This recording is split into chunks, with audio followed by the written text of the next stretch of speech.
Hello and welcome to a very special episode. Tonight we are celebrating episode 25. Woo! Yay! Let's edit in some applause later because fix it in post. Hopefully if the internet doesn't crap out as well. In celebration, we will be getting absolutely shit-faced. And proceeding to read The Eye of Argon by Jim Thies, however the fuck you pronounce his name. Anyway, I'll post a link in the description of the video. A little brief backstory real quick is that this was written in the 70s on a typewriter, and so anytime Mr. Thies screwed up a word, he would just simply go and type over it. He wouldn't make a note, he wouldn't do anything apparently, and so some words are completely lost, others are misspelled. If you search the Eye of Argon and look up the Wikipedia, it basically comes down to this is the worst thing ever made in terms of literature, so it's essentially like The Room. Stuart, I want to correct you on the pronunciation of that last name because my wife's last name is the same. Interesting. It's Tice. Well, maybe he misspelled his name. Theis. Well, there you go. So, Jim Tice. Yeah, I mean, I don't want to be the tool who corrects you, but at the same time, if Lizzie ever listens to this, and I did not, much worse situation. Much worse. Her legal last name is now Hall, so there we go. No, it's not. She kept her last name. It's still Tice. That is interesting. Isn't it? Well, does everyone have the page pulled up, ready to go? Yep. Oh, the Wikipedia page? No, the actual story. Here, I'll send it over Discord. Yeah, send it over Discord. I'll pull it up really quick. And then you can hear me attempt to read. Alright, so I am handicapping myself since I have read through this several times since I discovered it many moons ago. Several years ago, actually. The way I discovered it was, if anyone ever remembers the online gaming magazine, The Escapist, Ben Yahtzee Croshaw once did a reading of this with his friend when he still lived in Australia. So, yeah, that's where I found this. And I've been sitting on it ever since, waiting to do a reading on this channel, so... Yeah. So what's the rules of this drinking game? Okay, so make sure, rule number 1 is make sure you have a drink at hand. The other rules are, you kind of can just make them up as you go along, but the main house rule for every game is essentially you must read with a straight face, and you must read the errors as they are written. If you flub a line, if you laugh, if you basically cannot read it with a straight face, correct, as is written, your turn is over, you get a point, take a drink, and we move on to the next person. So yeah, I am handicapping myself, so I'm gonna think of a number between 1 and 20. Joe and Landon, throw out a number. 3. 10. Okay, it was 16, so Joe is closer. So Joe, you can start, then it'll be Landon, and then it'll be me. Alright, I see that it's numbered, so he's going to read all the way up until the number 2, and then I'm going to take over. Yeah, I mean, we could try to do it by chapter, but also, Chapter 3 is ridiculously tiny, and then you have Chapter 3.5, so it's all a mess, so it's... Yeah. If you can make it to 2, congratulations. Okay, I'm gonna have to get my reading glasses. Just give me Old man Landon. Yeah, he sure is. screw me. I've been farsighted since I was in second grades. Same, Well, actually. so have I. Actually, that's probably. So, what is everyone's drink of choice? I have the Taiku Benihana special edition Japanese sake. I've got like half a bottle left, so I'm just gonna drink out of the bottle. There's me popping the cork off. Well, I knew both of you were going to go for sake, so I actually handicapped myself and got into a 24 pack of old style. Nice. And and I think that I'm on my sixth beer, so So I you've think I So he's think got a that head that start. makes it even. sure. Um, well, I was gonna go with sake, but I don't know. Something was like, no, that's not what I feel like. So I thought, okay, I'll go with Guinness Extra Stout. Oh boy, this will be interesting. Attaboy. So Yeah, and yeah, I prefer Murphy's Irish Stout, but that's me. yeah. so yeah, Murphy's Well, like you. I Help couldn't us find out. any. What? Oh, I was just talking to Murphy's, telling them to send No. us a little money. I just gave them a plug. Okay. um, we are going to read this whole thing, by the way. So this episode will be as long as it takes, and after we are done, we are going to review if this could and or should be made into a film. Okay. Okay. Right. Sure. In that So, case, let's get started. I don't yep. want to be here all night. All I, right, so I still Joe. gotta have. I still need to eat dinner. Oh Jesus. Same here. All right, well, Actually, Joe, if read there's a fast. sound, it's my oven going off. So All right, well, everybody, uh, do whatever it takes to make yourself not smile, and here we go. Joe, take it away. okay.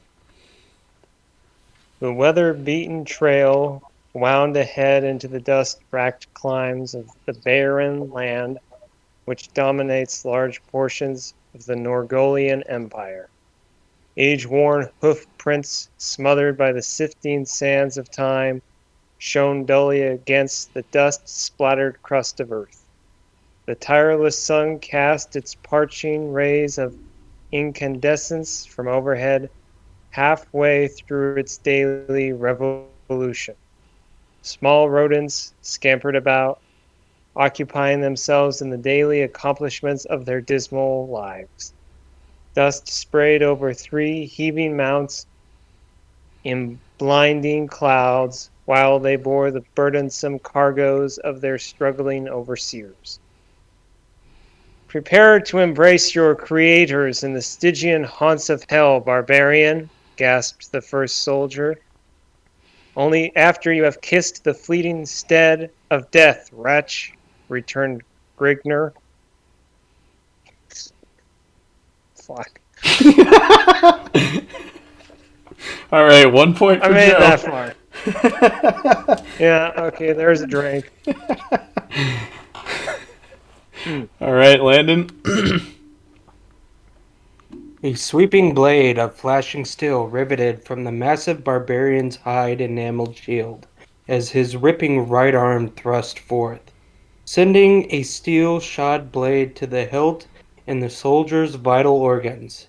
The disemboweled mercenary crumpled from his saddle and sank to the clouded sward, sprinkling the parched dust with crimson droplets of escaping life fluid. The enthused barbarian swiveled about, his shock of fiery red hair tossing robustly in the humid air currents as he faced the attack of the defeated soldiers, fellow in arms. Damn you! And shrieked the soldier as he observed his comrade in death. A gleaming scimitar smote a heavy blow against the renegade's spiked helmet, bringing a heavy cloud over the accordion's misting brain. Shaking off the effects of the pounding blow to his head, Grigner brought down his scarlet-streaked edge against the soldier's crudely forged hauberk, clanging harmlessly to the left side of his opponent. The soldier's steed whinnied as he directed the horse back from the driving blade of the barbarian. Grigner leashed his mount forward as the hoarsely piercing battle cry of his wilderness-bred race resounded from his grinding lungs. A twirling blade bounced harmlessly from the mighty thief's buckler as his rolling right arm cleft upward, sending a foot of blinding steel ripping through the Cimmerian's exposed gullet. A gasping gurgle from the soldier's writhing mouth as he tumbled to the golden sand at his feet and wormed agonizingly into his deathbed. Grigner's emerald green orbs glared lustfully at the wallowing soldier struggling before his chestnut-swirled mount. His scowling voice reverberated over the dying form in a tone of mocking mirth. You city-bred dog should learn not to antagonize your better. Reining his weary mount ahead, Grigner resumed his journey to the Norregolian city of Gorzam. Oh, shoot. Veins. The trek to Gorzam was forced upon Grigner when the soldiers of Krynn were leashed upon him by a faithless concubine he had wooed. His scandalous activities throughout the Cimmerian city had unleashed throngs of havoc and uproar among its refined patricians, leading them to tack a heavy reward over his head. He had barely managed to escape through the back entrance of the inn he had been guzzling in, as a squad of soldiers pounced upon him after spilling a spout of blood from the leader of the mercenaries as he dismembered one of the officer's arms. He retreated to his mount to make his way towards Gorzam, rumored to contain hoards of plunder and many young wenches for any man who has the backbone to wrest them away. Nice. Wow, we made it to chapter 2. I guess, yeah, for every chapter, if you make it to it, you can either choose to keep going or take a break. I'm going to take a break. All right. Something tells me I'm going to be drinking. Let's see if I can make it 5 seconds. Because I was trying not to laugh through that entire read there. All right. Arriving after dusk in Gorzam, Grigner descended down a dismal alley, reining his horse before a beaten tavern. The red-haired giant strode into the dimly lit hostelry, reeking of foul odors and cheap wine. The air was heavy with choking fumes, spewing from smoldering torches, encased within the den's earthen-packed walls. Tables were clustered with groups of drunken thieves and cutthroats tossing dice or making love to willing prostitutes.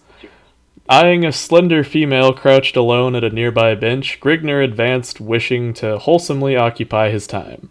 The flickering torches cast weird shafts of luminescence dancing over the half-naked harlot of his choice, her stringy orchid twines of hair swaying gracefully over the lithe, opaque nose as she raised a half-drained mug to her pale lips. Okay, that's a point for me.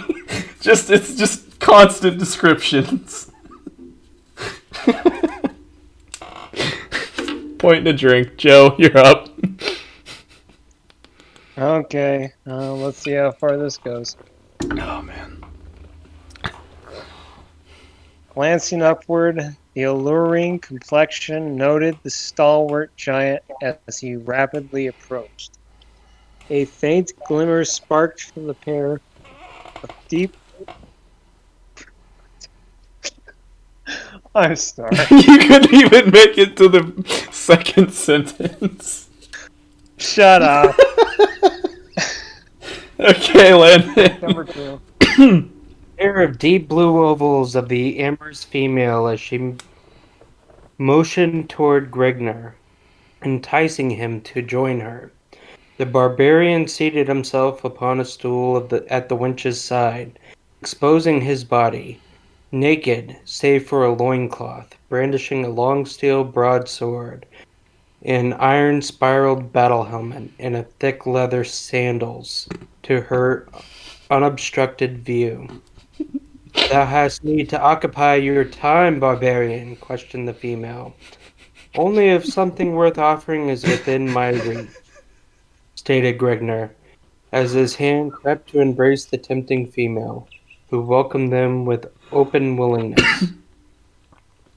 From where do you come, barbarian, and by what are you called? Gasped the complying wench as Gregnar smothered her lips with the blazing touch of his flaming mouth.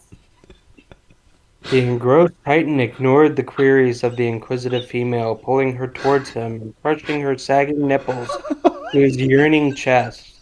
Without struggle, she gave in, winding her soft arms around the ghostly bronze hide of Grignar corded shoulder blades, as his calloused hands caressed her firm, protruding bust.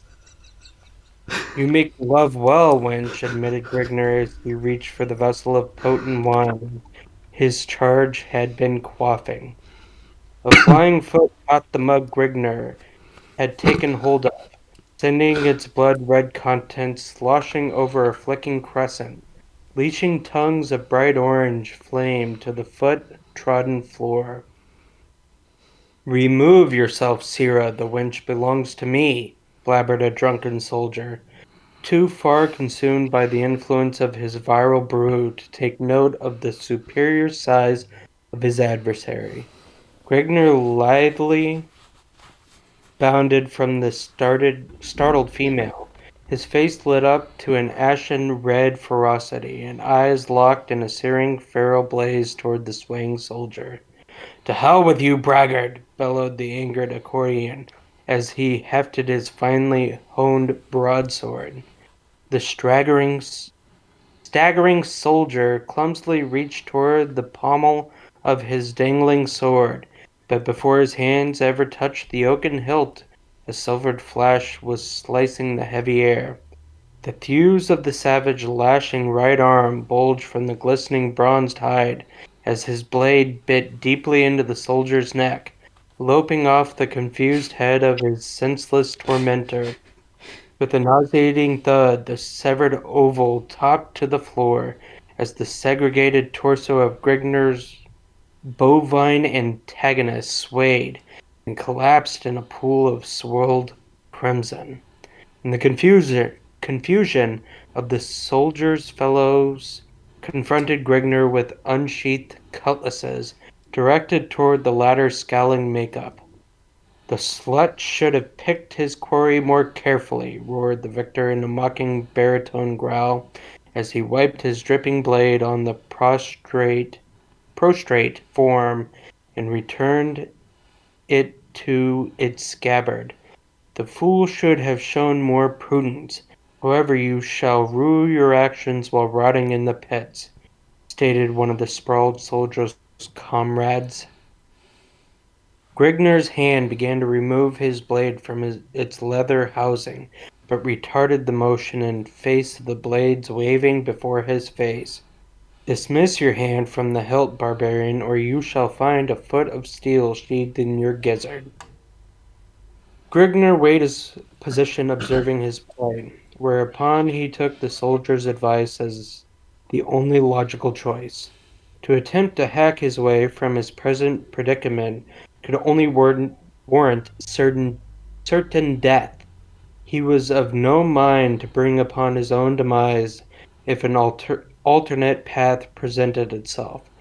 The will to necessitate his life forced him to yield to the superior force in hopes of a moment of carelessness later upon the part of his captors in which he could effect a more plausible means of escape. You may steady your arms. I will go without a struggle. Your decision is a wise one, yet perhaps you would have been better off had you forced death. The soldier's mouth wrinkled to a sadistic grin of knowing mirth as he prodded his prisoner on with his sword point. After an indiscriminate period of marching through slinking alleyways and dim, moonlighted streets, the procession confronted a massive seraglio. The palace area was surrounded by an iron gate, with a lush garden upon all sides. The group was admitted through the lighted gateway, and Grigner was led along a stone pathway bordered by plush vegetation lustfully enhanced by the moon's shimmering rays. Upon reaching the palace, the group was granted entrance, and after several minutes of explanation, led through several winding corridors to a richly draped chamber. Ah, Oh my god. Hope you read your kids a better bedtime story than this one, Landon. Alright, richly draped chamber. Alright. Confronting the group was a short, stocky man seated upon a golden throne. Tapestries of richly draped regal blue silk covered all walls of the chamber, while the steps leading to the throne were plated with sparkling white ivory. The man upon the throne had a naked wench seated at each of his arms, and a trusted adviser seated in back of him. At each corner of the chamber a guard stood at attention, with upraised pikes supported in their hands, golden chainmail adorning their torsos, and barred helmets emitting scarlet plumes enshrouding their heads. The man rose from his throne to the dais surrounding it, his plush turquoise robe dangling loosely from his chunky frame. Just the misspellings.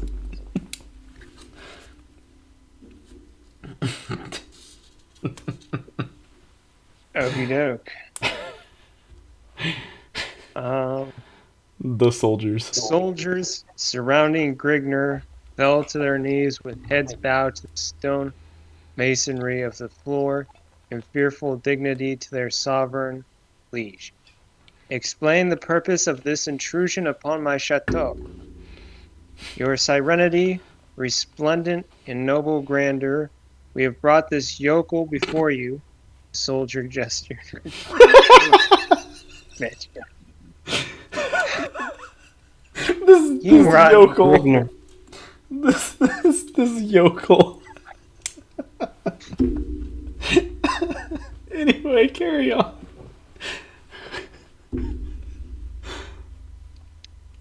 Sure. Is Landon dead? No, I'm still here. Okay. I mean, I'm just drinking because. Do you want me to just chalk up an extra point for you so you can just pass? No, I'm good. I can take on. Toward Grigner. For the red dress or your all-knowing wisdom and judgment regarding his fate. Down on your knees, loud, and pay proper homage to your sovereign, commanded the pudgy noble of Grigner. By the surly beard of Rift, Grigner kneels to no man, God the massive barbarian. You dare to deal this blasphemous act to me. You are indeed brave stranger, yet your valor smacks of foolishness. I find you to be the only fools sitting upon your pompous throne, enhancing the rolling flabs of your belly in the midst of your elaborate luxury land. The soldier standing at Grigner's side smote him heavily in the face with the flat of his sword, cutting short of the harsh words and knocking his battered helmet to the masonry with an echoing clang. The paunchy noble's sagging round face flushed suddenly pale, then hastily lit up to a lustrous cherry-red radiance. His lips trembled with malicious rage, while emitting a muffled, sibilant gibberish. His... Oh shit, I dropped my beer. Okay, that's Landon's first real. Is your beer okay? Yeah, the blinds knocked it off of the windowsill. Okay.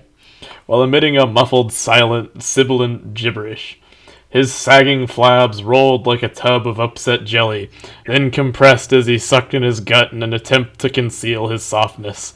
The prince regained his statue, then spoke to the soldiers surrounding Grigner, his face conforming to an ugly expression of sadistic humor. Take this uncouth heathen to the vault of misery, and be sure that his agonies are long and drawn out before death can release him. As you wish, sire. Your command shall be heeded immediately, answered the soldier on the right of Grigner as he stared into the barbarian's seemingly unaffected face. The advisor seated in the back of the noble slowly rose and advanced to the side of his master, motioning the wenches seated at his sides to remove themselves. He lowered his head and whispered to the noble, Eminence, the punishment... Fucking... The punishment. Not a drop spill. What? Carpet's dry. Oh. Okay. The Alright, punishment. Jesus punishment. Christ. Punishment. Burn. The punishment you have decreed will cause much misery to this scum, yet it will last only a short time, then release him to a land beyond the sufferings of the human body. Why not mellow him in one of the subterranean vaults for a few days, then send him to life labor in one of your buried mines?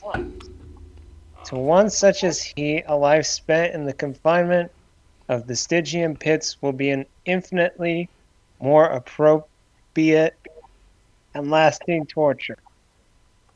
The noble cupped his drooping double chin.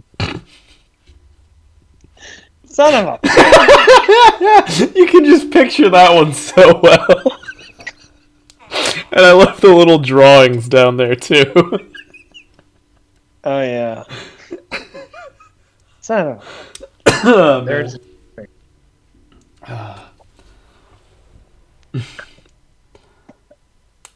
Alright. Oh. To one such as he, a life spent in the confinement of the Stygian pits will be an infinitely more appropriate and lasting torture. The noble cupped his dropping double chin in the folds of his briming palm, meditating for a moment upon the rationality of the counselor's words, then raised his shaggy brown eyebrows and turned towards the advisor, eyes aglow. As always, Agatnd, you speak with great wisdom. Your words ring of great knowledge concerning the nature of one such as he, saith the king. The noble turned toward the prisoner with a noticeable shimmer reflecting in his frog-like eyes, and his lips contorting to a greasy grin. I have decided to void my previous decree. The prisoner shall be removed to one of the palace's underground vaults. There he shall stay until I have decided that he has sufficiently simmered, whereupon he is to be allowed to spend the remainder of his stay at labor in one of my mines.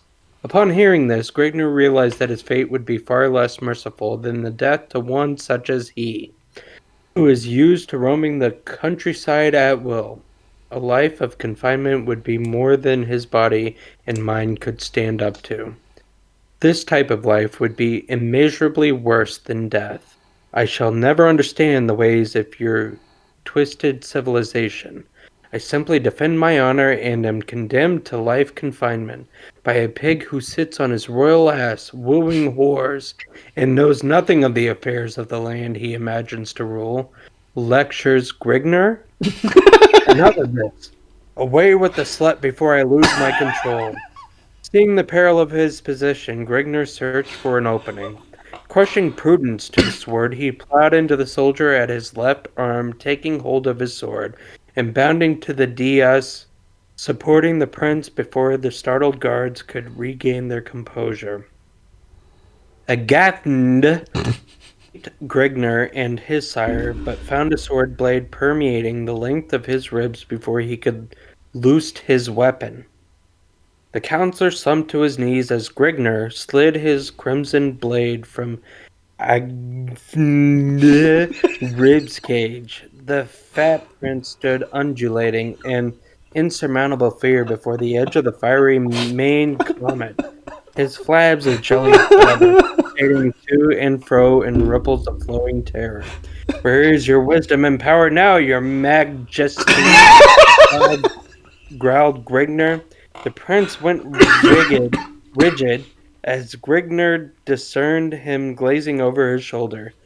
He lived to note the causing of the noble's attention, raised his sword over his head, and prepared to leash a vicious downward cleft, but fell short as the haft of a steel-rimed pike clashed against his unguarded soul. Then blackness and solitude, silence enshrouding and ever peaceful, reigned supreme. Before me, Sarah, before me as always. Ha ha ha ha! Nobly cackled. Oh god, end of chapter 2. Okay, things are gonna get a lot harder here. So, I feel like we're letting Landon off too easily here. Joe, what say I you? mean, he's been able to hold a straight face, so I mean, That's very true. All right, well, for now then, let's see if I can do all of chapter 3. It's only like 2-3 lines max, but we have one gigantically ridiculous paragraph here. All right. Consciousness returned to Grigner in stigmatic pools as his mind gradually cleared of the cobwebs cluttering its inner recesses. Yet the Stygian cloud of charcoal ebony remained, an incompatible shield of shield of blackness, enhanced by the bleak absence of sound. Grigner's muddled brain reeled from the shock of the blow he had received to the base of his skull. The events leading to his predicament were slow to filter back to him. He dickered with the notion that he was dead and had descended or sunk, however it may be, to the shadowed land beyond the aperture of the grave, but rejected this hypothesis when his memory sifted back within his grips. This was not the land of the dead. It was something infinitely more precarious than anything the grave could offer. Death promised an infinity of peace, not the finite misery of an inactive life of confined torture, forever concealed from the life-bearing shafts of the beloved rising sun. The orb that had been taken for granted, yet now cherished above all else, to be forever refused further glimpses of the snow-capped summits of the land of his birth, never again to witness the thrill of plundering unexplored lands beyond the crest of a bleeding horizon, and perhaps worst of all, the denial to ever again encompass the lustful excitement of caressing the naked curves of the body of a trim, yound wench. This was indeed one of the buried chasms of hell, concealed within the inner depths of the palace's despised interior, a fearful ebony chamber devised to drive in the brinks of insanity the minds of the unfortunately condemned, through the inapt solitude of a limbo of listless, dreary silence. Whew. yeah. All right, Joe, you're up. Okay, 3.5. Yeah. A tightly wrung elliptical circle or torches cast their wavering shaft, prancing morbidly over the smooth surface of a rectangular ridged altar. Expertly chiseled forms of grotesque gargoyles graced the oblique rim.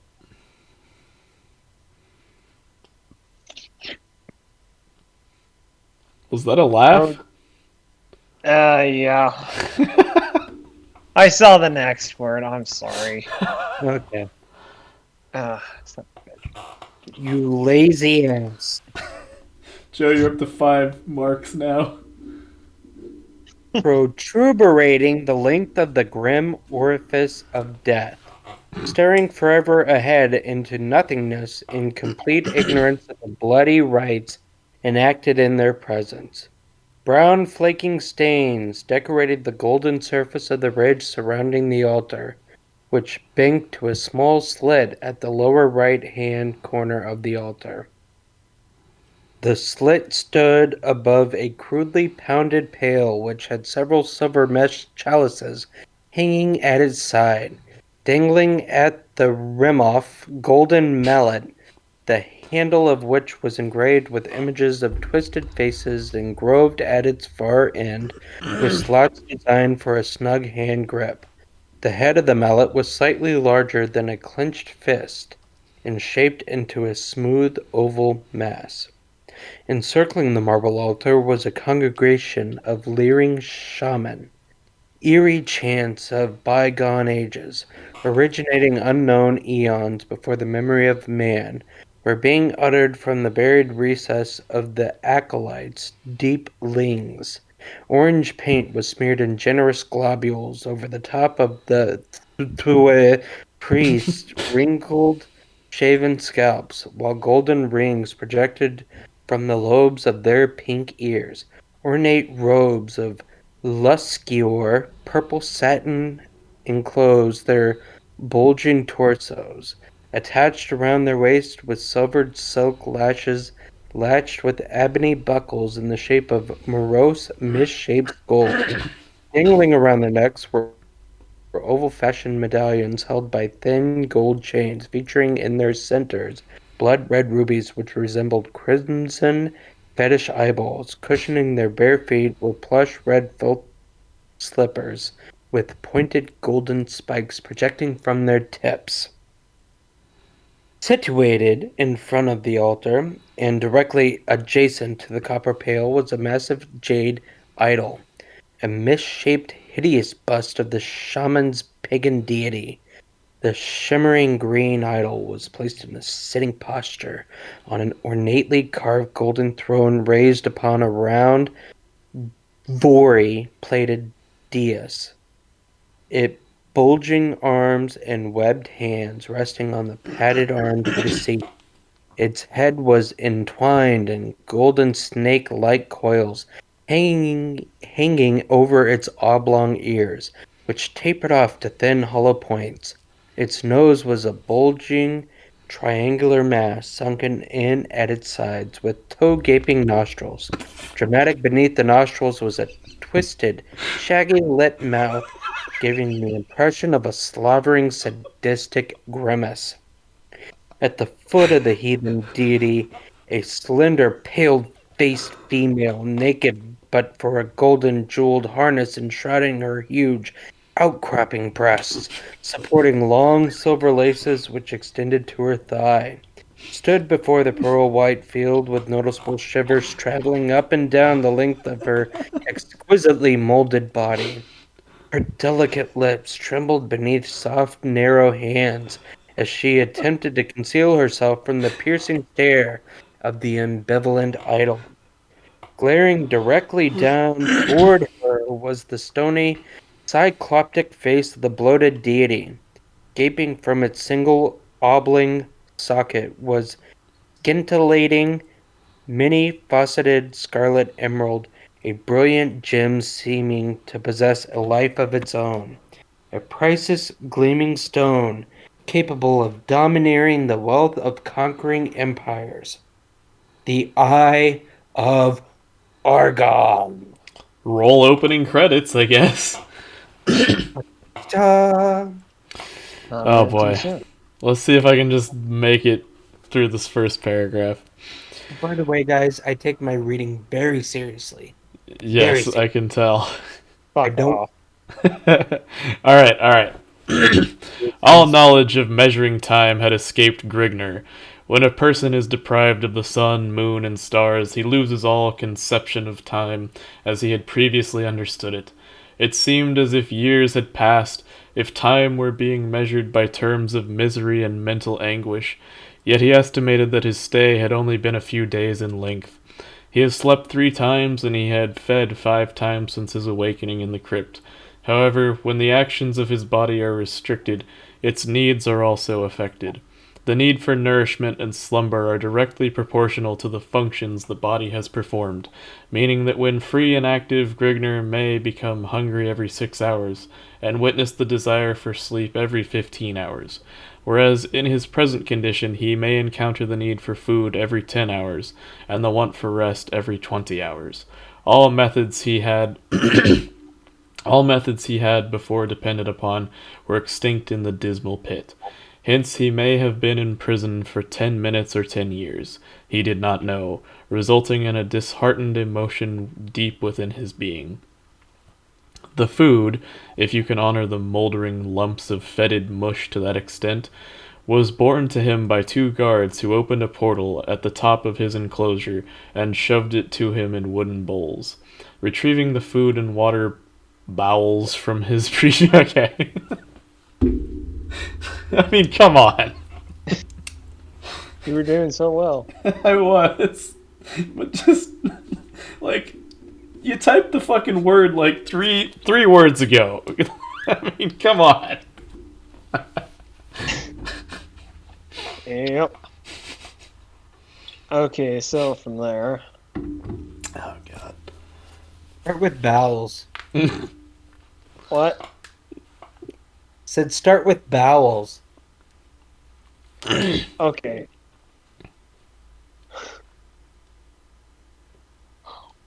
Oop. Are you just... I'll give you one more chance, Joe. I can say it. Bowels from his previous. Okay, that... Fucking hell.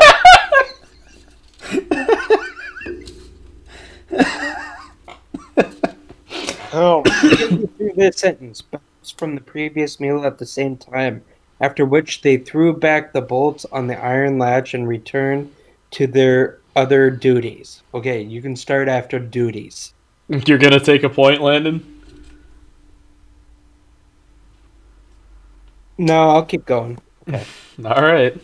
Since deprived of all other means of nourishment, Grigner was impelled to eat the tainted slop in order to ward off the pangs of starvation, though as he stuffed it into his mouth with his filthy fingers and struggled to force it down his throat, Oh my God. he imagined it was that which he had been spurned by the hounds stationed at various segments of the palace. There was little in the barren vault that could occupy his body or mind. He had paced out the length and width of the enclosure time and time again and tested every granite slab which consisted the walls of the prison in hopes of finding a hidden passage to freedom. All of which was to no avail, other than to keep him busy and distract his mind from wandering to thoughts of what he believed was his future. He had memorized the number of strides from one end to the other of the cell and knew the exact number of slabs which made up the bleak dungeon.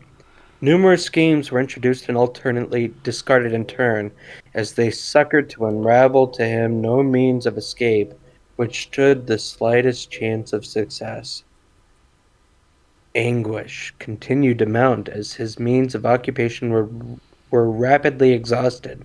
Suddenly, without notive, he was routed from his contemplations as he detected a faint scratching sound at the end of the crypt opposite him. The sound seemed to be caused by something trying to scrape away at the granite blocks the floor of the enclosure consisted of, the sandy scratching of something like an animal's claws. Gregner gradually groped his way to the other end of the vault, carefully feeling his way along with his hands ahead of him. When a few inches from the wall, a loud, penetrating squeal and the scampering of small, padded feet reverberated from the walls of the roughly hewn chamber. Grigner threw his hands up to the shield his face and flung himself backward upon his buttocks.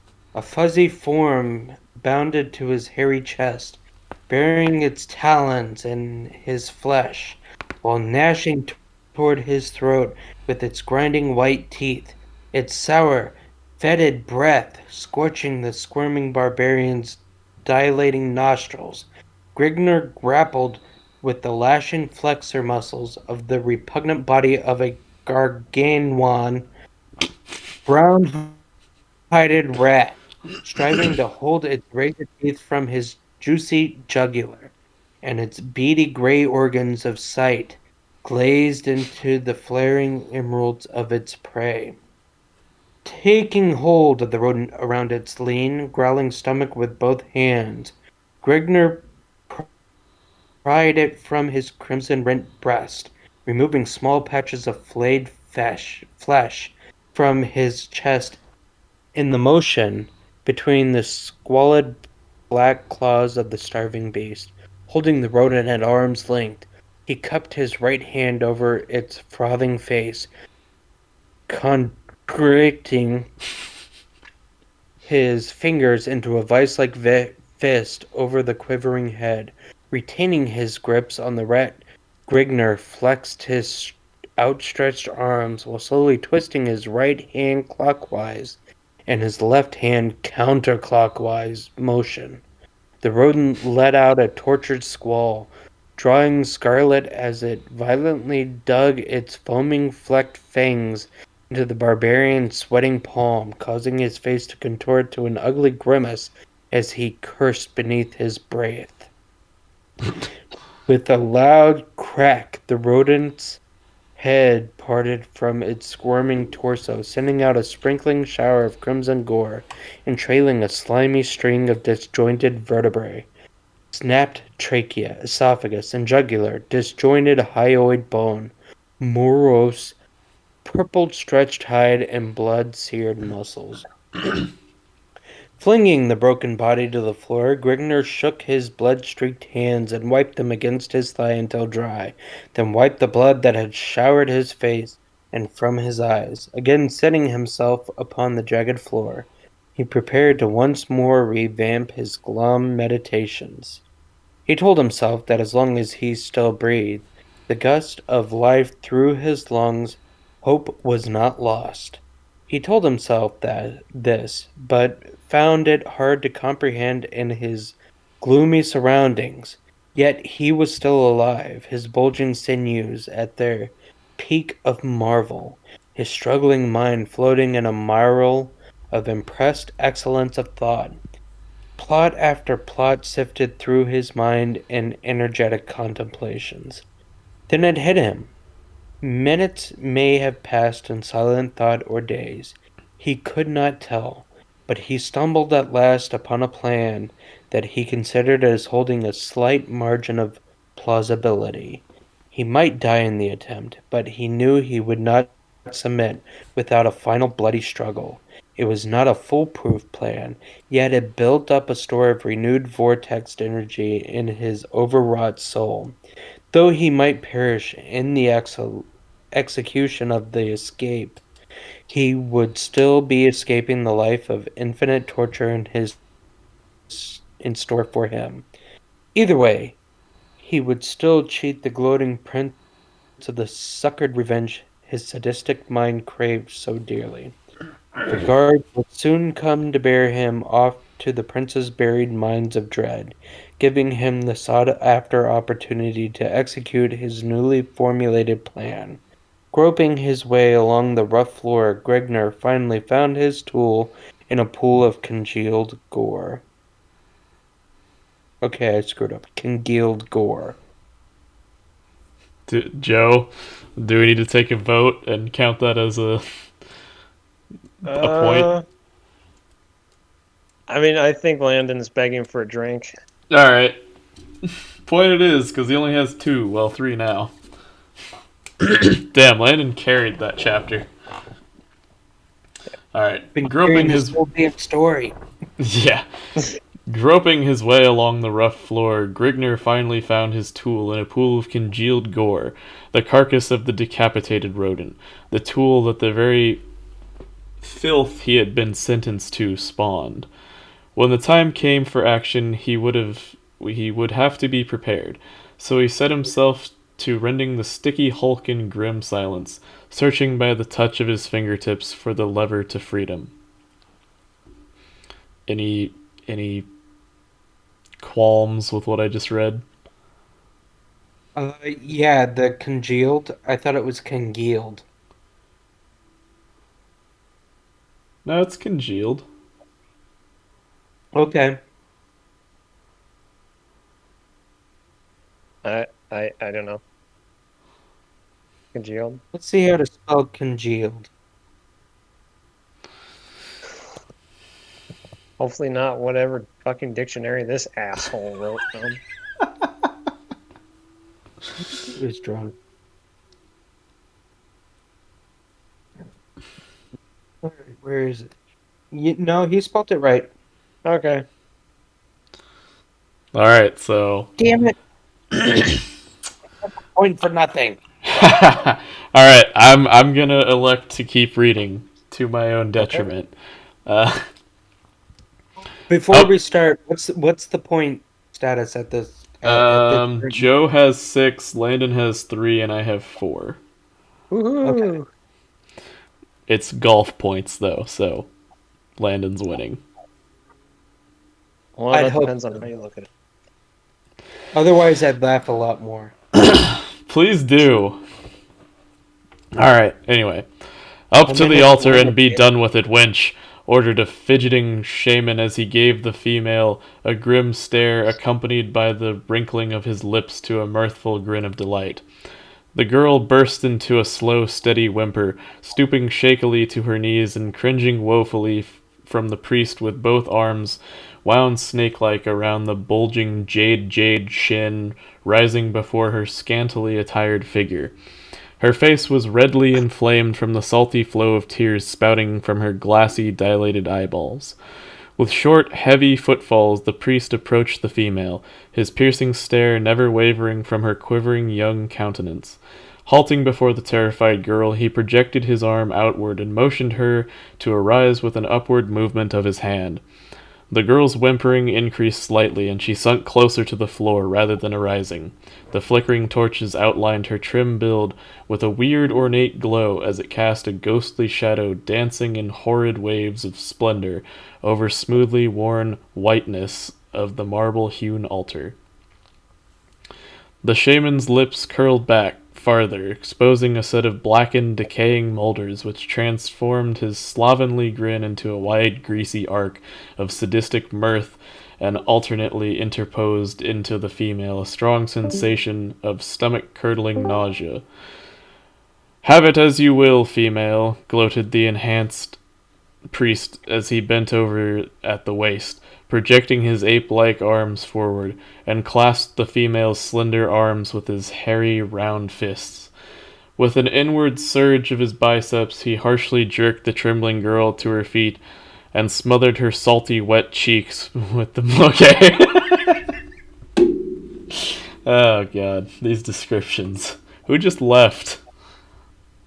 Sorry, that was me. I couldn't hear anything, so I had to leave. Oh, well, you just missed some of the best descriptions. Oh, yeah. Okay, so where did you leave off? Salty, wet cheeks. Salty wet cheeks. Okay, one sec. Salty wet cheeks. Okay, yeah, salty wet cheeks with the moldy touch of his decrepit, dull red lips. The vile stench of the shaman's hot, fatigued breath overcame the nauseated female with a deep, soul-searing sickness, causing her to wrench her head backwards and regurgitate a slimy, orange-white stream of swelling gore over the richly woven purple robe of the enthused acolyte. The priest's lips trembled with a malicious rage as he removed his calloused paws from the girl's arms and replaced them with tightly around her undulating neck, shaking her violently to and fro. The girl gasped a tortured groan from her clamped lungs, her sea-blue eyes bulging forth from damp sockets. Cocking her right foot backwards, she leashed it desperately outwards with the strength of a demon possessed, lodging her sandal feet squarely between the shaman's testicles. Fuck. I lose that testicle.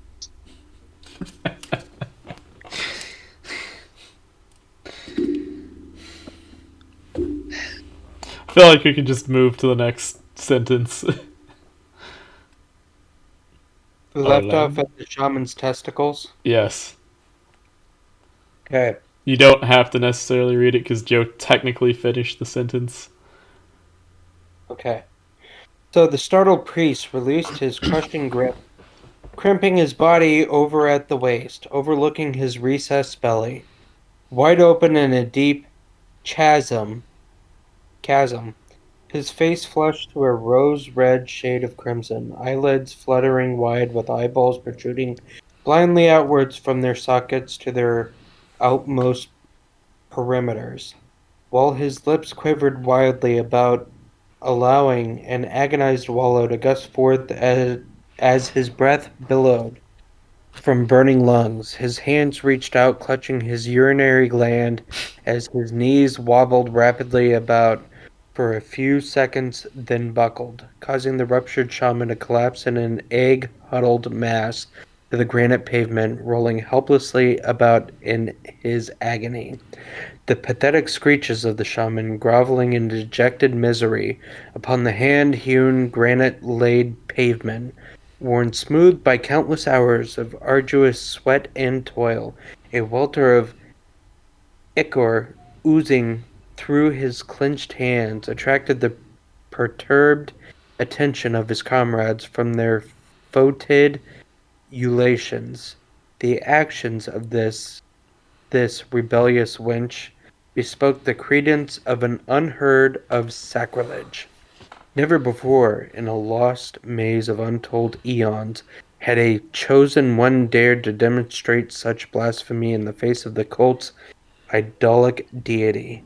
The girl cowered in unreasoning terror, helpless in the face of the emblazoned acolyte's rage, her orchid tousled face smothered betwixt her bulging bosom as she shut her curled lash tightly, hoping to open them and find herself awakening from a morbid nightmare. Yet the hand of destiny decreed her no such mercy. The antagonized pack of leering shaman converging tensely upon her prostrate form were entangled all too lividly in the grim web of reality. Shuddering from the clammy touch of the shaman as they grappled with her supple form, hands wrenching at her slender arms and legs in all directions, her bare body being molested in the midst of a labyrinth of orange smudges, purpled satin and mangled skulls shadowed in an eerie crimson glow. Her confused head reeled, then clouded in a mist of enshrouding ebony as she lapsed beneath the protective sheet of unconsciousness to a land, peach, and resign. So, in the effort of fairness here, when you pronounced fotid, that is the ye old spelling of fetid. Okay. For real. Yes. So I'm not going to give you a point, but I'm just going to point it out. I just read what I saw. Yeah. All right.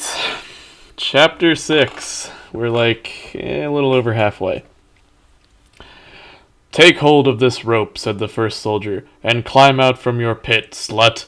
Your presence is requested in another far deeper hellhole." Grigner slipped his right hand to his thigh, concealing a small opaque object beneath the folds of the G-Stoke. I mean, fuck. Alright. That was over quickly. You did better than what I thought. I mean, what exactly... Just picture Conan the Barbarian in this situation. Like, this I is don't want honestly... to picture that. Like, just someone I mean, calling Arnold Conan- Schwarzenegger if a you've seen slut. Conan the Destroyer, it's basically that. At. Yeah, I know. Just Arnold Schwarzenegger in a G-string. Uh, I've seen it. okay, so Oh my god. are you okay there? I was trying not to do a spit take. Oh, okay. It sounded pretty evil there for a second. Okay, Oh god. The okay. folds of You the G string. The G string cannot have a fold. It's a fucking G string. Oh god. Okay, so starting at G string. G string wrapped about his waist. Brine's wells swelled in Grigner's cold jade squinting eyes, which grown accustomed to the gloom of the Stygian pools of ebony engulfing him, were bedazzled and blinded by flickering radiance cast forth by the second soldier's resin torch. Tightly gripped in the second soldier's right hand, opposite the intermittent torch, was a large double-edged axe, a long leather wound oaken handled, transfixing the center of the weapon's iron head. Adorning the torsos of both of the sentries were thin yet sturdy hauberks, the breastplates of which were woven of tightly hemmed twines of reinforced silver braiding. Cupping the soldiers' feet were thick leather sandals, wound about their shins to 2 inches below their knees. Wrapped about their waists were wide satin girdles with slant. You lost it at girdles. I don't know why. And you're the one who mentions granny porn all the time to me, Joe. Shut the fuck up. I feel like that just Harvard. revealed a whole lot. Harvard. Damn it. Okay. With slender-bladed poniards dangling loosely from them, the hilts of which featured scarlet-encrusted gems, resting upon the manes of their heads, and reaching midway to their brows were smooth copper morions. Spiraling the lower portion of the helmet were short, upcurved silver spikes, while a golden hump spired from the top of each bassinet. Beneath their chins, wound around their necks and draping their clad shoulders, dangled regal purple satin cloaks, which flowed midway to their soldiers' feet. Hand over hand, feet braced against the dank walls of the enclosure, huge Grigner ascended from the moldering depths of the forlorn abyss. He swelled limbs stiff due to the boredom of timeless inactivity compounded by the musty atmosphere and jagged granite protuberance against his body craved for action. The opportunity now presenting itself served the purpose of oiling his rusty joints and honing his dulled senses. He braced himself facing the second soldier. The sentry's stature was what was wildly exaggerated in the glare of the flickering crescent cuppix in his right fist. His eyes were wide open in a slight slanted owlish gaze, enhanced in their sinister intensity by the hawk-bill curve of his nose and pale yellow peak of his cheeks. "Place your hand behind your back," said the second soldier as he raised his axe over his right shoulder blade and cast it a wavering glance. "We must bind your wrists to parry any attempts at escape. Be sure to make the knot a stout one, Broig. We wouldn't want our guests to take leave of our guidance." Broig grasped Grigner's left wrist and reached for the barbarian's right wrist. Grigner wrenched his right arm free and swiveled to face Broig, reached beneath his loincloth with his right hand.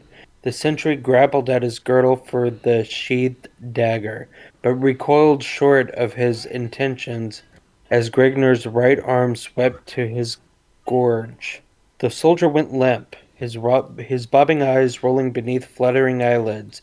a deep welt across his spouting gullet.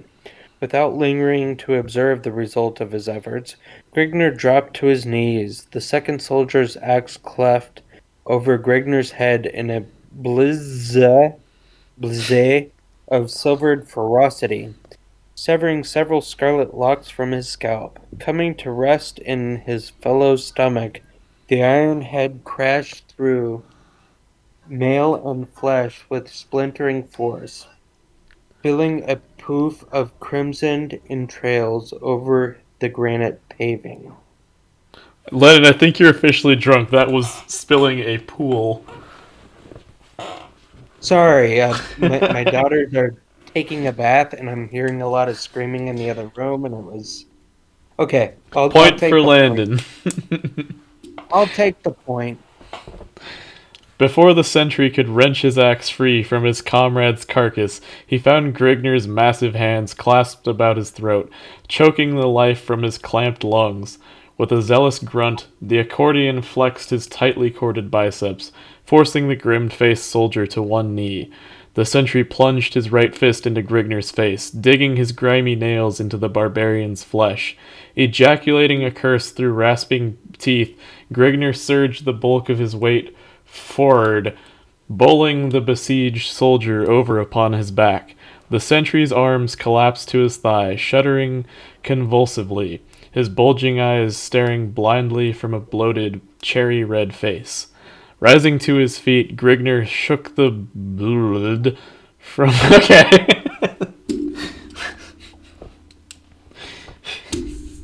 Damn it. Okay, so from that word, The blood. yeah, Well, actually, it's a double L, so in Welsh that'd be Bwchach. Blchad? Bwchad. Yeah. Blchad? Bwch. Oh, it I don't sounds know, maybe he was Welsh. okay. Well, whatever the fuck that word is. From his eyes, ruffling his surly red mane as a brush fire swaying to the nighttime breeze. Stooping over the sprawled corpse of the first soldier, Grigner retrieved a small white object from a pool of congealing gore. Snorting a gusty billow of mirth, he once more concealed the tiny object beneath his loincloth. The tediously honed pelvis bone of the broken rodent. Returning his attention toward the second soldier, Grigner turned to the task of attiring his limb.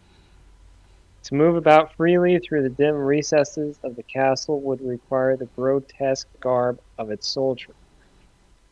Utilizing the silence and stealth acquired in the untamed climes of his childhood, Grigner slank through twisting corridors and winding stairways, lighting his way with the confiscated torch of his dispatched guardian. Knowing where his steps were leading to, Grigner meandered aimlessly in search of an exit from the chateau's dim confines. The wild blood coursing through his veins yearned for the undefiled freedom of the livid wilderness lands. Coming upon a fork in the passage, he shrieked. Voices accompanied by clinking footfalls discerned to his sensitive ears from the left corridor. Wishing to avoid contact, Grigner veered to the right passageway. If questioned as to the purpose of his presence, his barbarous accent would reveal his identity, being that his attire was not that of the castle's mercenary troops. In grim silence, Grigner treaded down the dingily lit corridor, a stalking panther creeping warily along on padded feet. After an interminable period of wandering through the dull corridors, no gaps to break the monotony of the cold gray walls, Grigner espied a small winding stairway. Descending the flight of arced granite slabs to their posterior, Grigner was confronted by a short hallway leading to a arched wooden doorway. Halting before the teeming portal, Grigner rested his shaggy head sideways against the barrier. Detecting no sounds from within, he grasped the looped metal handle of the door, his arms surging with a tremendous effort of bulging muscles, yet the door would not budge. Retrieving his axe from where he had sheathed it beneath his girdle, he hefted it in his mighty hands with an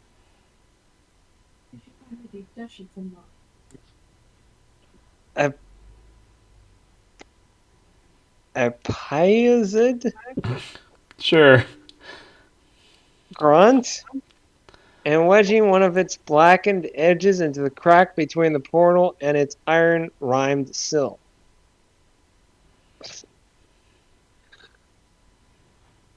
Yeah, I'm taking a point on that one. Fuck it. All right, so bracing his sandaled right foot against the rudely hewn wall, teeth tightly clenched, Grigner appelevered the oaken haft, employing it as a lever whereby to pry open the barrier. The leather-wound hilt bending to its utmost limits of endurance, the massive portal swung open with a grating of snapped latch and rusty iron hinges. Glancing about the dust-swirled room in the gloomily dancing glare of his flickering cresset, Grigner eyed evidences of the enclosure being nothing more than a forgotten storeroom. Miscellaneous articles required for the maintenance of a castle were piled in disorganized heaps at infrequent intervals toward the wall opposite the barbarian's piercing stare. Utilizing long bounding strides, Grigner paced his way over to the mounds of supplies to discover if any articles of value were contained within their midst. Detecting a faint clinking sound, Grigner sprawled to his left with the speed of a striking cobra, landing harshly upon his back, torch and axe loudly clattering to the floor in a morass of sparks and flame. An unwoven board leaped from collapsed flooring, clashing against the jagged flooring and spewing a shower of orange and yellow sparks over Grigner's startled face. Rising uneasily to his feet, the half-stunned accordion glared down at the gruesome arm of death he had unwittingly sprung. Rifk! If not for his keen auditory organs and lightning steeled reflexes, Grigner would have been groping through the shadowed hell pits of the Grim Reaper. He had unknowingly stumbled upon an ancient, long-forgotten booby trap, a mistake which would have stunted the perusal of longevity of one less agile. A mechanism similar in type to that of a miniature catapult was concealed beneath two collapsible sections of granite flooring. The arm of the device was 4 feet long, boasting razor-like cleats at regular intervals along its base, with which it was to skewer the luckless body of its would-be victim. Grigner had stepped upon a concealed catch, which relaced a small metal latch beneath the two granite sections, causing them to fall inward, and thereby loose the spiked arm of death they precariously held in. Partially out of curiosity and partially out of an inordinate fear of becoming a pincushion for a possible second strap, Grigner plunged his torch into the exposed gap in the floor. The floor of a second chamber stood out 7 feet below the glare. Tossing his torch through the aperture, Grigner grasped the side of an adjoining tile, dropping down. Glancing about the room, Gregner discovered that he had descended in the palace's mausoleum. Rectangular stone crypts cluttered the floor at evenly placed intervals. The tops of the enclosure were plated with thick layers of virgin gold, while the sides were plated with white ivory, at one time sparkling, but now grown dingy through the passage of the rays of all-encompassing Mother Time. Featured at the head of each sarcophagus, in tarnished silver, was an expugnatively carved likeness of its rotting inhabitant. A dingy atmosphere pervaded the air of the chamber, which sealed in the enclosure of an unknown period grown thick and stale, intermingling intermingling with the curdled currents was the repugnant stench of slowly moldering flesh, creeping ever slowly but surely through minute cracks in the numerous vaults. Due to the embalming of the bodies, their flesh decayed at a much lower rate than is normal, yet the nauseous odor was none the less repellent. Towering over Grigner's head was the trap he released. The mechanism of the miniaturized catapult was cluttered with mildew and cobwebs. Notwithstanding these relics of antiquity, its efficiency remained unimpinged. To the right of the trap wound a short stairway through a recess in the ceiling, a concealed entrance leading to the mausoleum for which the catapult had obviously been erected as a silent, relentless guardian. Climbing up the side of the device, Grigner set to the task of resetting its mechanism.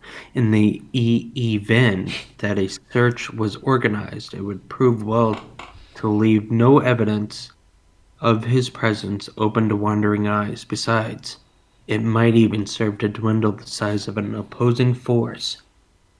Descending from his perch, Grigner was startled by a faintly muffled scream of horrified desperation. His hair prickled yawkishly in disorganized clumps along his scalp, as a cold danced along the length of his spinal cord. No moral/mortal barrier, human or otherwise, was capable of arousing the numbing sensation of fear inside of Grigner's weltering soul. However, he was overwrought by the force of the barbarian's instinctive fear of the supernatural. His mighty thews had always served to adequately conquer any tangible foe, but the intangible was something distant and terrible. Dim, horrifying tales passed by word of mouth over glimmering campfires and skins of wine had more than once served the purpose of chilling the marrowed core of his sturdy-limbed bones. Yet the scream contained a strangely human quality, unlike that which Grigner imagined would come from the lungs of a demon or a spirit, making Grigner take short, nervous strides, advancing to the sarcophagus from which the sound was issuing. Clenching his teeth in an attempt to still his jangled nerves, Grigner slid the engraved slab from the vault with a sharp rasp of grinding stone. Another long-drawn cry of terror-infested anguish, but met the barbarian, scoring like the shrill piping of a demented banshee, piercing the inner fibers of his superstitious brain with primitive dread, and awe. Stooping over to espy the tomb's contents, the glittering accordion's nostrils were singed by the scorching aroma of a moldering corpse, long shut up and fermenting, the same putrid scent which permeated the entire chamber, though multiplied to a much more concentrated dosage. The shriveled, leathery packet of crumbling bones and dried, flaking flesh offered no resistance, but remained in a fixed position of perpetual vigilance, watching over its dim abode from the hollow, gaping sockets. The tortured cries were not coming from the tomb, but from some hidden depth below. Pulling the reeking corpse from its resting place, Grigner tossed it to the floor in a broken, mangled heap.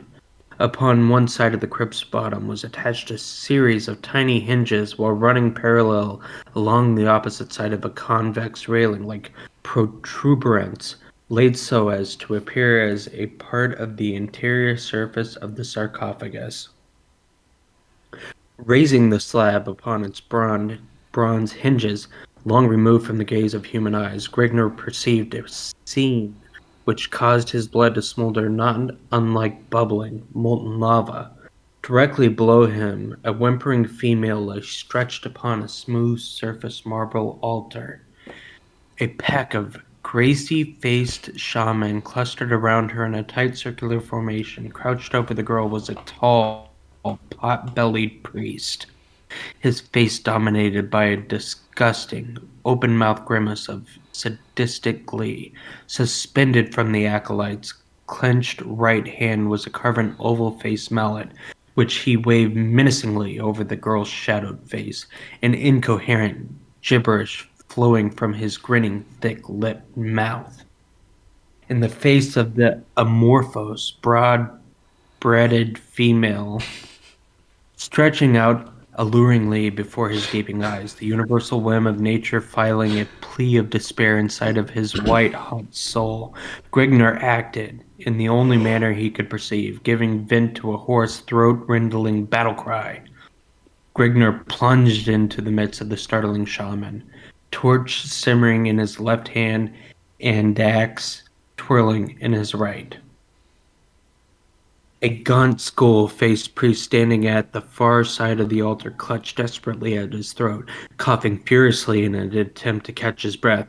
Lurching helplessly to and fro, the acolyte pitched headlong against the gleaming base of a massive jade idol, writhing agonizedly against the hideous image, foam flecking his chalk-white lips. The priest struggled helplessly, the victim of an epileptic seizure. Startled by the barbarian's stunning appearance, the chronic fit of their fellow, and the fear that Grigner might be the avant-garde of a conquering force dedicated to the cause of destroying their degenerated cult, the shaman momentarily lost their composure, giving vent to heedless pandemonium. The priest fell easy prey to Grigner's sweeping arc of crimson death and meaning destruction. The acolyte, performing the sacrifice, took a vicious blow to the stomach, hands clutching vitals and severed spinal cord as he sprawled over the altar. The disorganized priest limped and staggered with split skulls, dismembered limbs, and spewing entrails before the enraged accordion's relentless onslaught. The howls of the maimed and dying reverberated against the walls of the tiny chamber, a chorus of hell fraught despair as the granite floor ran red with blood. The entire chamber was encompassed in the heat of raw savage butchery as Grigner luxuriated in the grips of a primitive, beastly bloodlust. Presently, all went silent, save the ebbing groans of the sinking shaman and Grigner's heavy breath, accompanied by several gusty curses. The well had run dry. No more lambs remained for the slaughter. The rampaging stead of death having taken of Grigner for the moment, left the barbarian free to the exploitation of his other pursuers. Towering over his head was the misshaped image of the cult's hideous deity, Argon. The fantastic size of the idol and consideration of its being of pure jade was enough to cause the sense of any man to stagger and reel. Yet thus was not the case for the behemoth. He had paid only casual notice to this incredible fact, while riveting the whole of his attention upon the jewel protruding from the idol's soul socket, its masterfully cut faucets emitting blinding rays of hypnotizing beauty. After all, a man cannot slink from a heavily guarded palace while burdened down by the intense bulk of a squatting statue, providing, of course, that the idol can be hefted, which in fact was beyond the reaches of Grigner's coursing stamina. On the other hand, The jewel, gigantic as it was, would not present a hindrance of any mean concern. Help me, please. I can make it worth your while, pleaded a soft, anguish-strewn voice wafting over Grigner's shoulders as he plucked the dull red emerald from its roots. Turning, Grigner faced the female that had lured him into the bloodbath, but whom had become all but forgotten in the heat of the battle. You! Ejaculated the accordion in a pleased tone. I thought that I had seen the last of you at the tavern, but verily I was mistaken. Grigner advanced into the grips of the female's entrancing stare, severing the golden chains that held her captive upon the altar's highly polished face of ornamental limestone. As Grigner lifted the girl from the altar, her arms wound dexterously about his neck, soft and smooth against his harsh exterior. Art thou pleased that we have chanced to meet once again? Grigner merely voiced an sighed grunt, returning the damsel's embrace while he smothered her trim, delicate lips between the coursing protrusions of his reeking maw. Let us take leave of this wretched chamber, stated Grigner as he placed the female upon her feet. She swooned a moment, causing Grigner to give her support, then regained her stance. Art thou able to find your way through the accursed passages of this castle? Mrifk! Every one of the corridors of this damned place are identical. I was at one time a slave of Prince Agafim. His clammy touch sent a sour swell through my belly, but my efforts reaped a harvest. I gained the pig's liking, whereby he allowed me the freedom of the palace. It was through this means that I eventually managed escape of the palace. It was a simple matter to seduce the sentry at the western gate. His trust found him with a dagger thrust his ribs. The wench stated whimsically.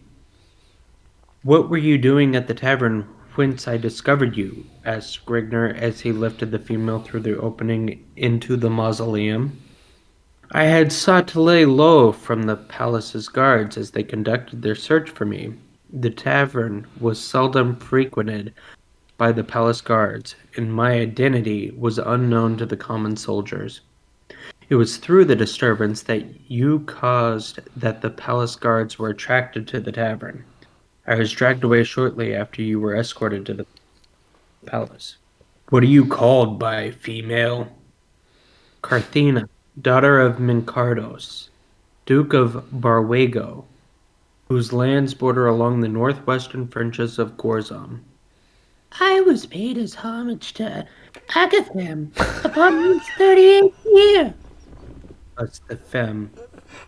And I am called barbarian, grunted Grigner in a disgusted tone.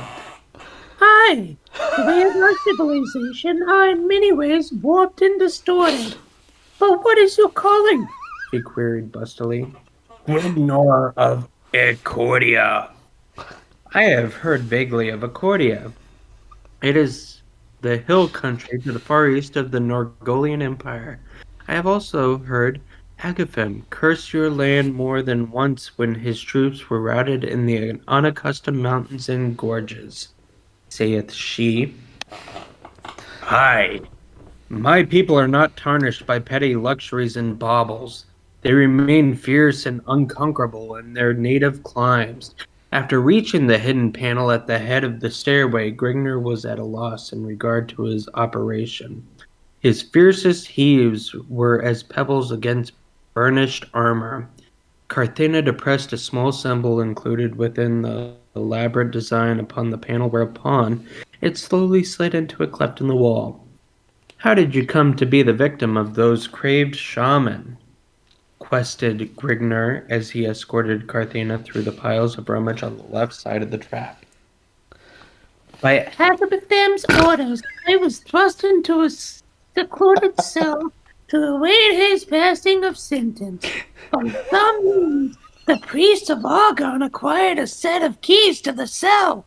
They slew placed over me and abducted me to the chamber in which you chanced to come upon the cause. Okay.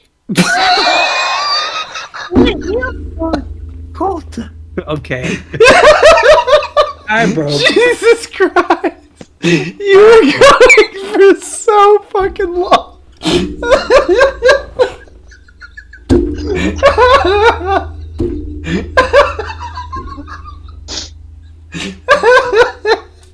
What the fuck even is that word?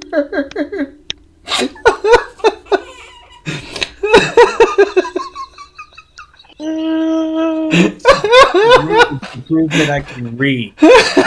In previous podcasts, I have stated I don't know how to read.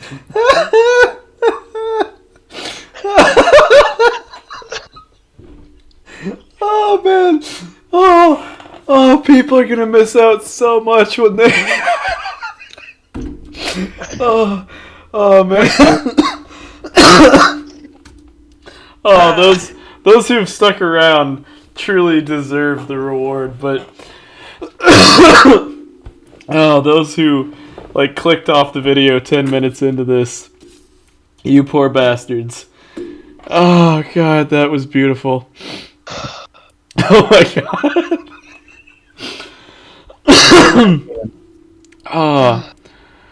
The Skazktik, I guess. The Skazktik. It's Czech or something? I don't know. Upon the Skazktik sacrifice. The Hellspawn cult demands a sacrifice once every 3 moons upon its full journey through the heavens. They were startled by your unannounced appearance through the fear that you had been sent by Agathim.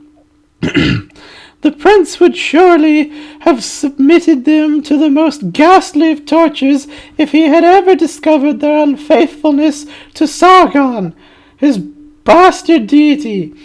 Many of the partakers of the ritual were high nobles and high trustees of the inner palace. Agathim's pitiless wrath would have been unparalleled.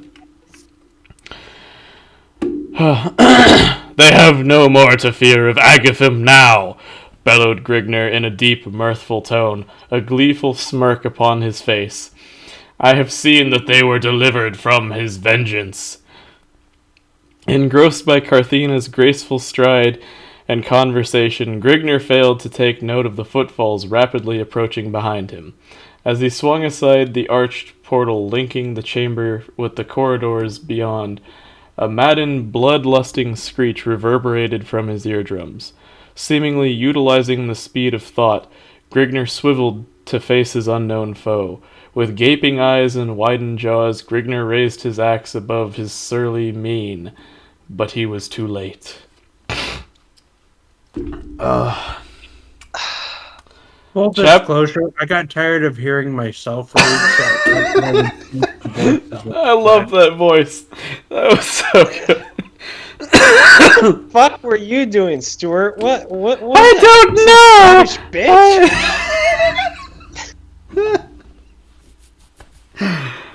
Just Okay. read. If you fuck up chapter 7, 2 points. Okay, well, shut the fuck up then. Alright.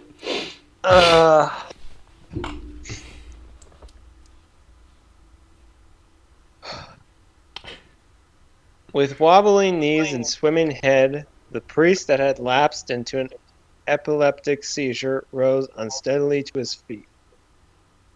While enacting his choking fit in writhing agony, the shaman was overlooked by Grigner. The barbarian had mistaken the seizure for the death throes of the acolyte, allowing the priest to avoid his stinging blade.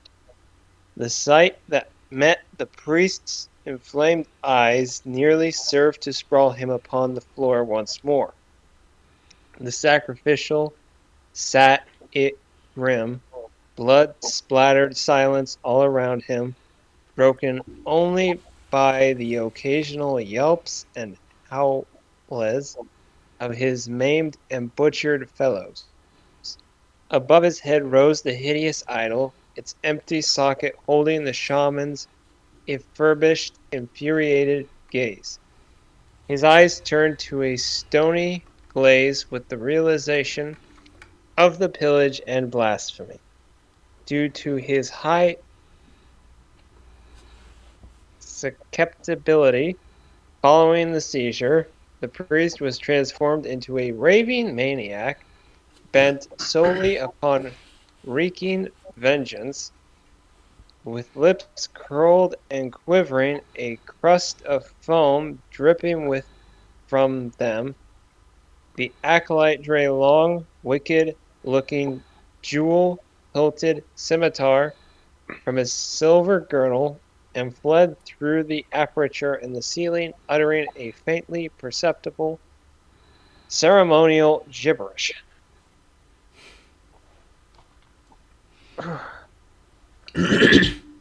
Felt like you were holding back a laugh there. I mean, I thought about laughing at Girdle just because, not because I was gonna laugh at it, but because we had laughed at it before, so. Oh man.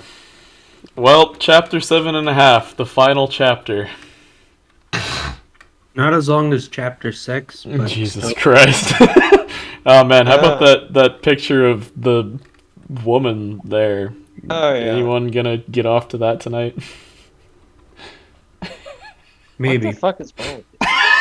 Is that one of those pictures where you flip it upside down and it looks like a bunny rabbit or something? Bunny. Oh, yeah, Lola. Alright, Landon, I see where your mind's at.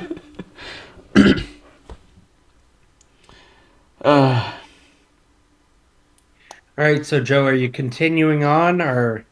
Yeah, Joe, I can keep going. I'll sweeten the deal. Alright, Landon, what do you think about this? We'll take off 2 points if Joe can make it to the all that you hear is less than I hear. Like basically the last that's about halfway through. I think he's losing anyways. Yeah, he is, but I'm saying we'll take off 2 points, then he'll be tied with me if he can make it that far. Yeah. Okay. Alright, Joe. All you have to do is make it to all that you hear are the horses. And you know what? If you can do the entire chapter, I'll take off 4 points. Okay, let's see how far I get. A sweeping scimitar swung towards Grigner's head in a shadowed blur of motion. With axe raised over his head, Grigner prepared to parry the blow, while gaping wide-eyed in open-mouthed perplexity. Suddenly a sharp snap resounded behind the frothing shaman. The scimitar, halfway through its fatal sweep, dropped from a quivering, nerveless hand, clattering harmlessly to the stonage.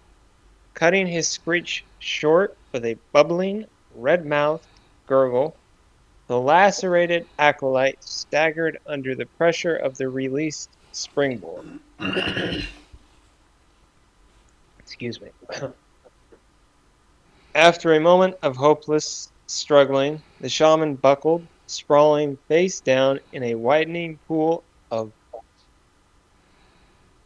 I'm going to use the Spanish pronunciation, biod and entrails, his regal purple robe blending enhancingly with the swirling streams of crimson. Marifk, I thought I had killed the last of those dogs, muttered Grigner in a half-apathetic state. Nay, Grigner, you doubtless grew careless while giving vent to your lusts.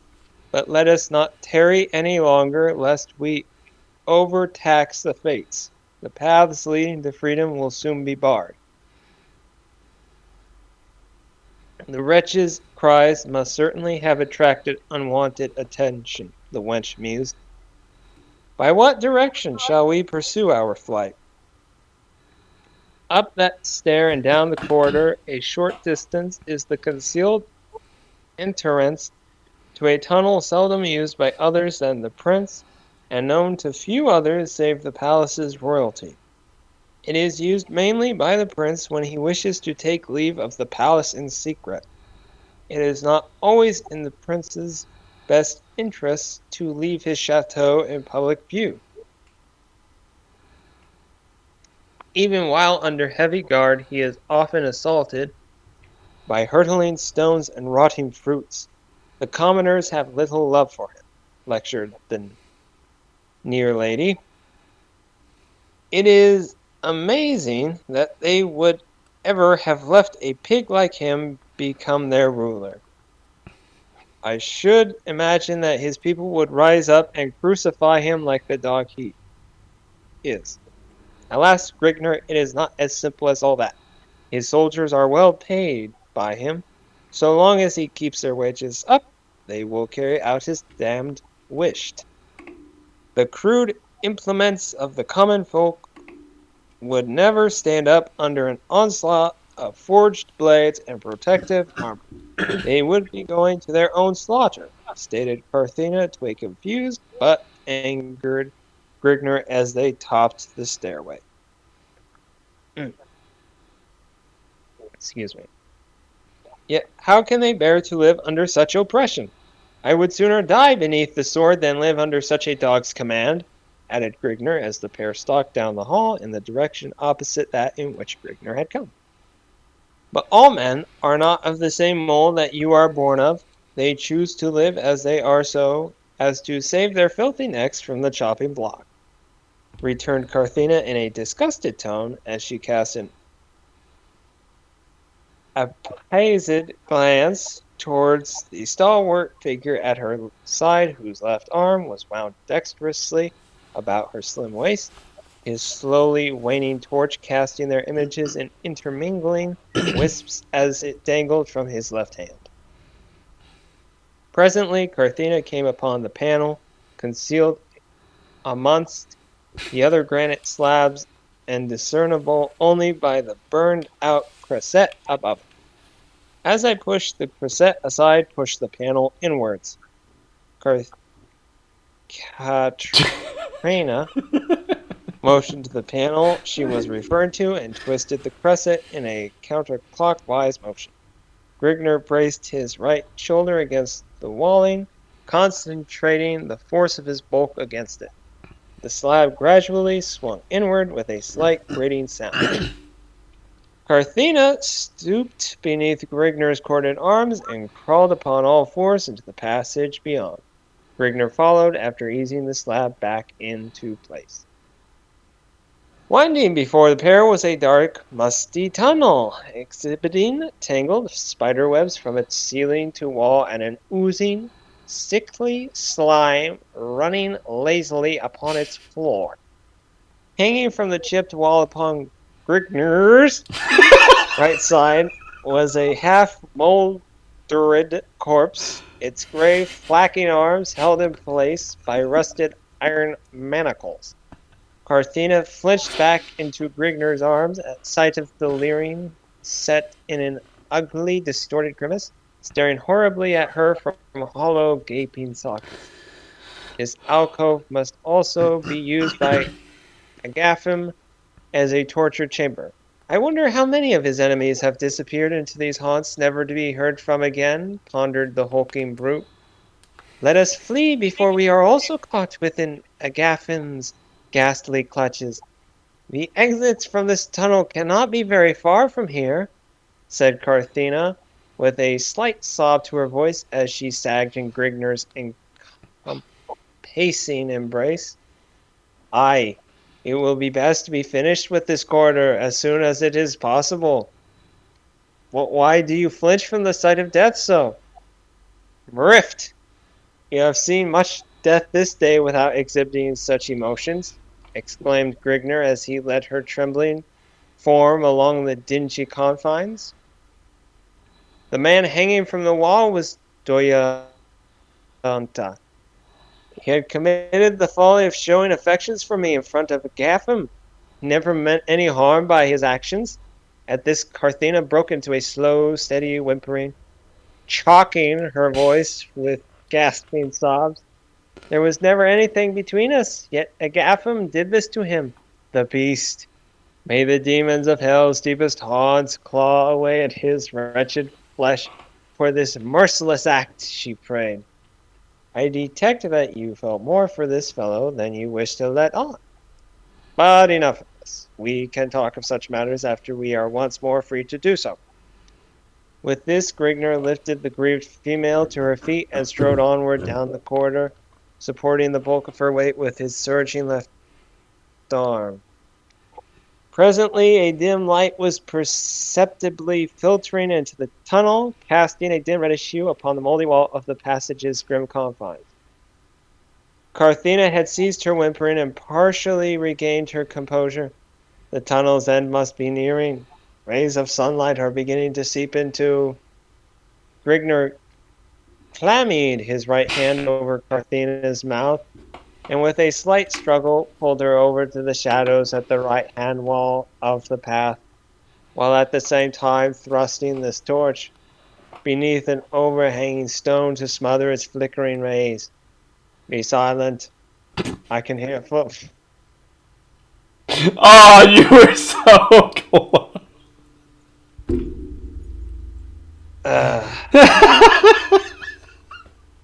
Fuck. Be silent. How many is that? Approaching through the tunnel, growled Gregner in a hushed tone. What were you saying, Joe? I'll give you a I chance. said, how many was that?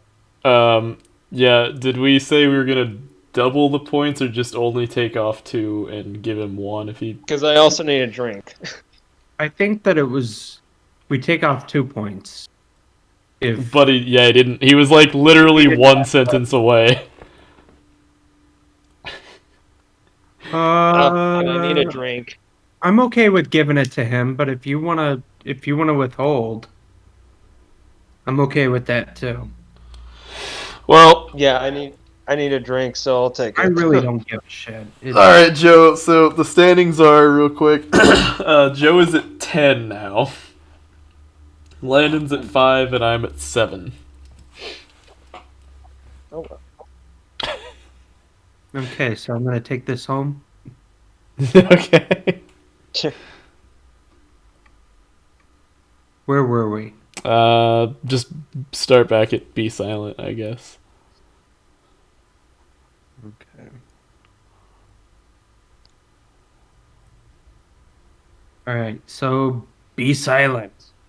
I can hear footfalls approaching through the tunnel, growled Gregner in a hushed tone. All that you hear... Wait. All that you hear are the horses corralled at the far end of the tunnel. That is a further sign that we are nearing our goal. He stated. All that you hear is less than I hear. I heard footsteps coming toward us. Silence yourself that we may find out whom we are being brought into contact with. I doubt that any would have thought as yet of searching this passage for us. The advantage of surprise will be upon our side. Any further pursuit towards conversation? In an irritating habit in which she had gained an amazing proficiency, 2 figures came into the pair's view. From around a turn in the tunnel, they were clothed in rich, luxuriant silks and rambling on in conversation while ignorant of their crouching foes waiting in an ambush ahead. That barbarian dog is cringing beneath the weight of the lash at this moment, sire. He shall cause no more disturbance. Aye, and so it is with any who dare to cross the path of Sargon's chosen one, said the second. But the peasants... unrest. They claim that they cannot feed their families while burdened with your taxes. I shall teach those sluts the meaning of humility. Order an immediate increase upon their taxes. They dare to question my sovereign authority. Ha ha! They shall soon learn what true oppression can be. I will... ... A shadowed book leaped behind a jutting promontory as it brought down a double-edged axe with the shot. One of the nobles sagged lifeless to the ground. Brigner grasped as he observed the bisected face set in its leering death agony. It was Argon, the dead man's comrade. Having recovered from his shocking drew a jewel-encrusted dagger from beneath the folds of his robe and lunged towards the barbarian's back. Grigner spun at the sound from behind and smashed down his crimsoned axe once more. His antagonist lunged, howling to a stream of stagnant green water, grasping a spouting stump that had once been a rest. Grigner raised his axe over his head and prepared to finish the incomplete job. But it was deterred halfway through his lunge by a frenzied screech from behind.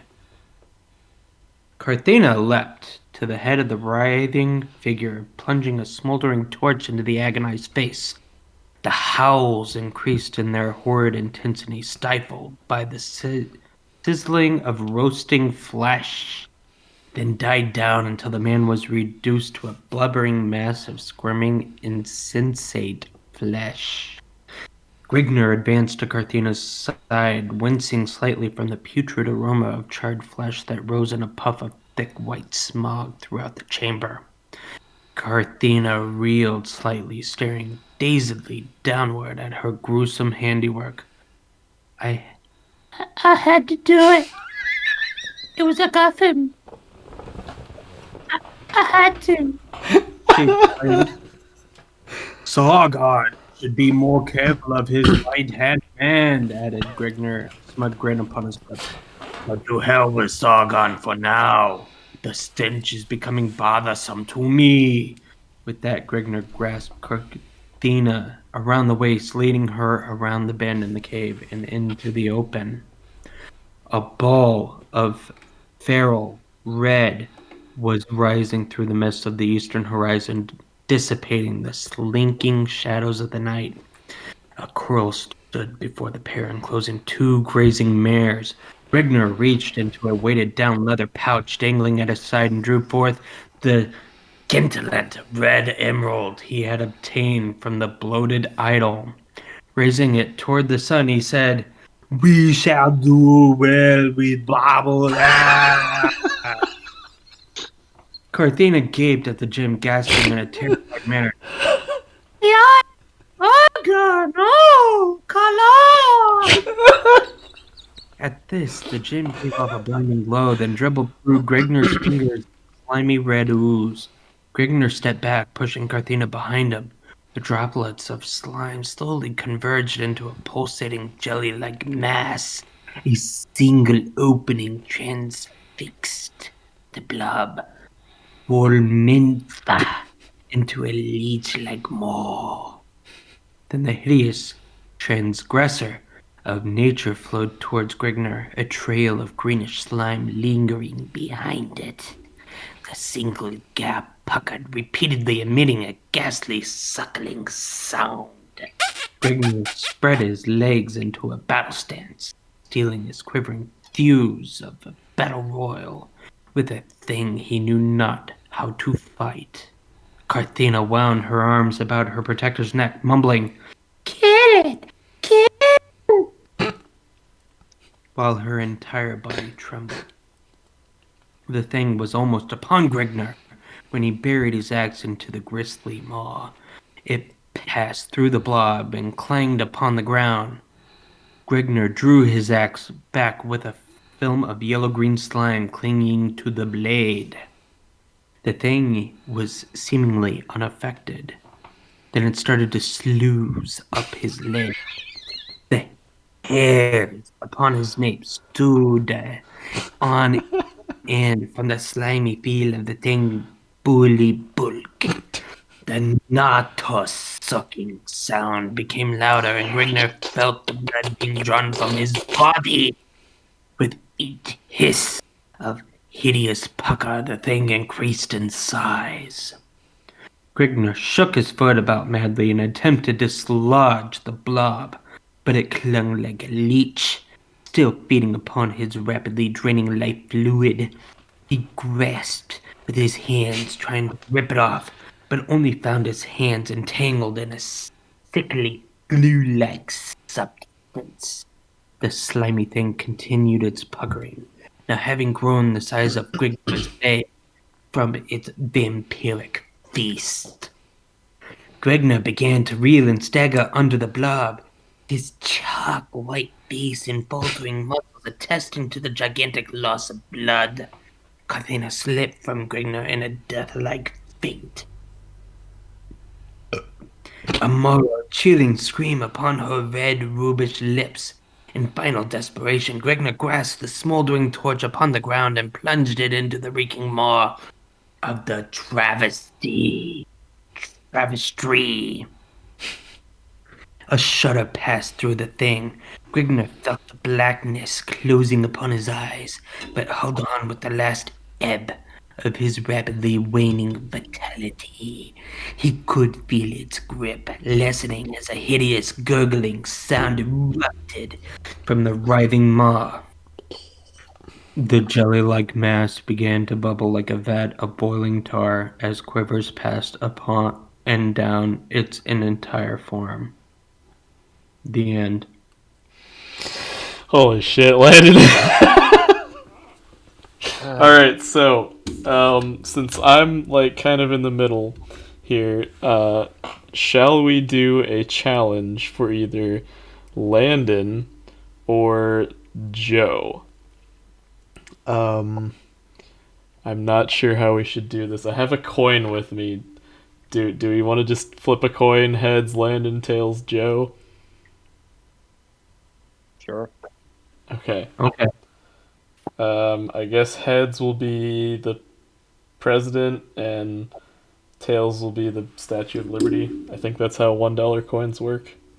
That's how all coins work. Cool. Unless it's a penny, then it's Abraham's heads and then Lincoln Memorial is tails. Yeah. Yep. Alright. Here we go. What is it again? I already forgot. Heads, Landon, tails, Joe? Sure. Okay. The head is the Flipping. one with the head. Oh, fuck. Alright, it is tails. Alright, so Joe, your challenge is... Alright, Landon. If Joe gets through all of this, the lost ending, but Landon, you do sound effects, we'll take off 5 points, and he'll be tied with you, Landon, for number 1. Or we take off 3 points, and he'll be tied with me for second place. I really don't care. At this point, we're like 2 hours into this thing. Yeah, I know. Alright. Okay, well, we'll take off 3 points We'll since take- there's 3 paragraphs. We'll take off 6 points then, and Joe could actually get first place. Okay, but I gotta do the sound effects, and if he breaks, he's done. Yeah, it's pretty much double or nothing. So, you either end up with 4 points or 20 points, Joe. Okay, go big or go home. Okay. Exactly. Okay, I can do this. And I get to laugh. Okay, Okay, I win. cue the music. Alright. Go. They sloshing plop. The thing fell to the ground, evaporating in a thick scarlet cloud until it reattained its original size. It remained thus for a moment as the puckered maw took the shape of a protruding red eyeball, the pupil of which seemed to unravel before it the tale of creation. Oh, How I a have shapeless mass slithered from the quagmires of the stigmatic pool of time, only to degenerate into a leprosy of avaricious lust. In that fleeting moment, the grim mystery of life was revealed before Grignor's ensnared gaze. The eyeball's glare turned to a sudden plea of mercy, a plea for the whole of humanity. Then the blob began to quiver with violent convulsions. The eyeball shattered into 1,000 tiny fragments and evaporated in a curling wisp of scarlet mist. The very ground below the thing began to vibrate and swallow it up with a belch. The thing was gone forever. All that remained was a dark red blotch upon the face of the earth, blotching things up. Shaking his head, his shaggy mane to clear the jumbled fragments of his mind, Grignor tossed the limp female over his shoulder. Mounting one of the disgruntled mares and leading the other, the weary, scarred barbarian trudged slowly off into the horizon to become a tiny pinpoint in a filtered cloud of swirling blue mists, leaving the nobles, soldiers, and peasants to replace them. 20 points. Okay. All right, let's replace the missing monarch. Let's read the last line all together. 3, 2, 1. Long live the king! You just took a drink, didn't you, both? Winner of the J.T. Rikosh Award for Excellence. An excellent piece of shit. Thank you all for joining us. We will see you next week. Good night, goodbye, good luck. Don't bother reading this piece of shit on your own. See you later. Here, here. Go have dinner. Yeah. Alright. Bye. Bye.